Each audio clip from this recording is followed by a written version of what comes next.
जांजगीर चांपा ले बड़का खबर आथे। बात करें बलौदा के, तो बलौदा में 5 बछर के लड़का के अपहरण हो गए है।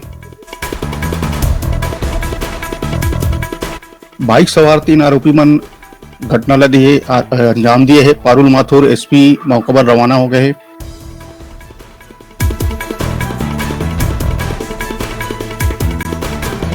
बलौदा के ठगबहरा के घटना बताए जाते।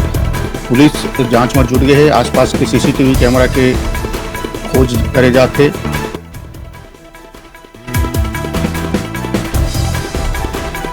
और जांजगीर के बलौदा के ठगबहरा गांव के हर घटना 5 बछर के मासूम के अपहरण कर लिए गए हैं। बाइक सवार युवक मन घटना ला अंजाम दे है और एसपी पारुल माथुर मौका पर रवाना हो गए हैं।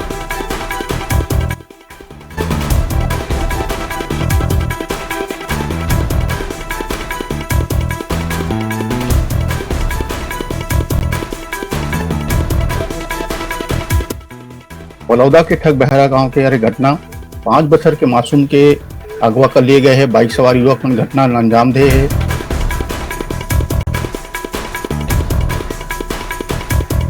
अपहरण कर 5 लाख फिरौती की मांग करे है। बलौदा के ठगबहरा गांव के हर घटना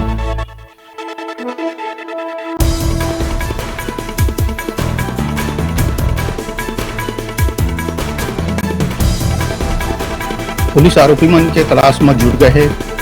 बता दें कि जांजगीर के बलौदा के ठगबहरा गांव की घटना